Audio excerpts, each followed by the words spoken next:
Before the video starts, please don't forget to subscribe to my channel and hit the bell so you don't miss any future tech tutorials. Hey guys, welcome back to my channel, and in today's video, I'll be showing you how to install Underglow on your car. Specifically, I'll be installing the GOVEE kit, which I bought off Amazon. The link will be in the description below.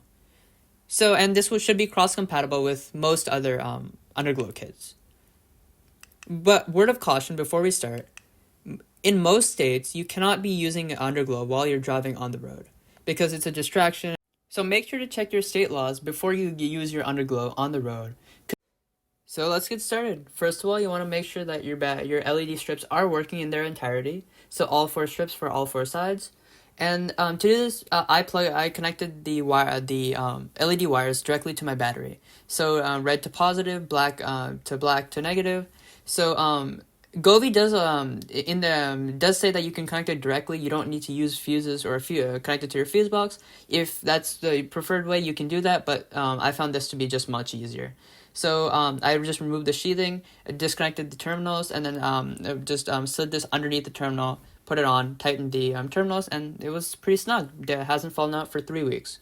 So if you do remove the terminals, remove the black terminal first, negative first, then positive, reinstall the positive terminal first, and then reinstall the negative terminal. Always do that to prevent shorts or any other issues. So as you can see with my remote, it's working perfectly. I'm able to change the colors and all the stuff I want.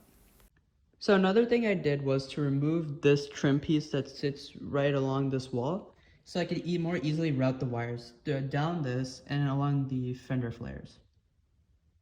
Now here I've made a little opening near the arches or fenders, and here I can route my cables through this hole, and I can run it just along this edge.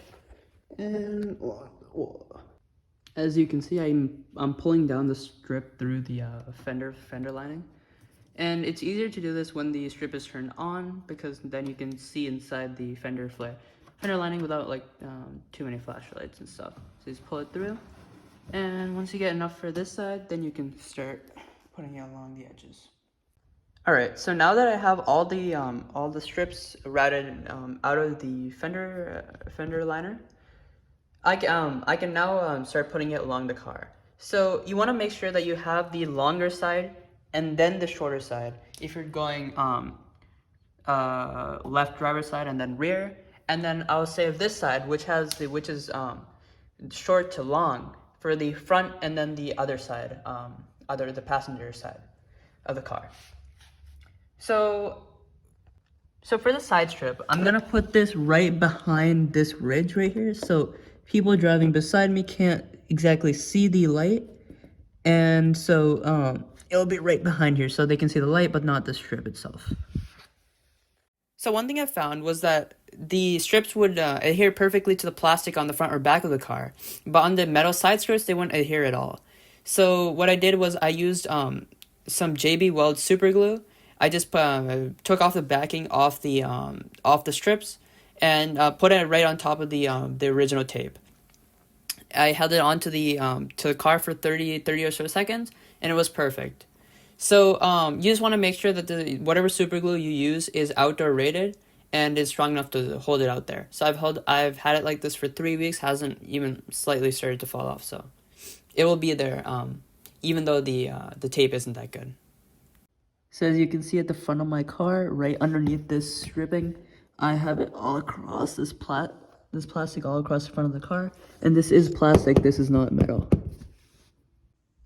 So, having attached my strip to the bottom of my car, right underneath this weather stripping, I had to find a way to route the wires and hide the excess wires. So what I did was I lined them right along this footwell, and yes, I know it's very messy, and if you look close enough, yes, you can see the wires, but it was the easy solution, and that's what I went with. So I just zip tied them to the clips over here, and since my clips were already missing, it didn't really matter. So the excess wires I put right underneath here. I taped them, if you can see right there, and they've held for about 3 weeks just fine. So it works just fine. So I routed them just like this, and then underneath my car, this is the passenger side. This is the last strip. you can see, the wires go down, and then it's the same process. You just peel and place. And coming to the back of the car, I have this the LED strip. It's a little because I didn't have enough plastic to strip it to connect it to or attach it to, so I had to bend it up a little bit here because there's nothing over here. I drew all the way around here, and I didn't want to hit the muffler, so I just bent it up again here. But otherwise, you can see the extra wire. I kind of pulled it along here, made sure it didn't hit the wheels, but I didn't really find a way to route it like neatly through, so I just kind of hung it, but made it tight enough so where it's not gonna drag on the ground. Just taped it up here, pretty strong, and that's about it.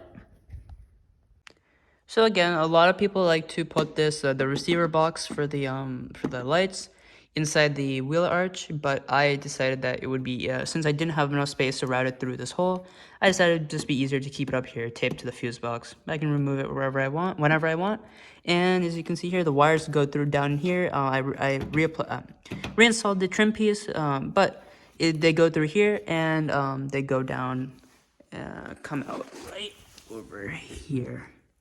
And then here you can see the wire, but thank you so much for watching. And if you found this informative, please like and subscribe to my channel. Before I started today, I'd never even done any electronic wiring in my car, but this took me about 3.5 to 4 hours, so I'm almost certain that anyone out there could do this. But anyway, thank you so much for watching, and see you later.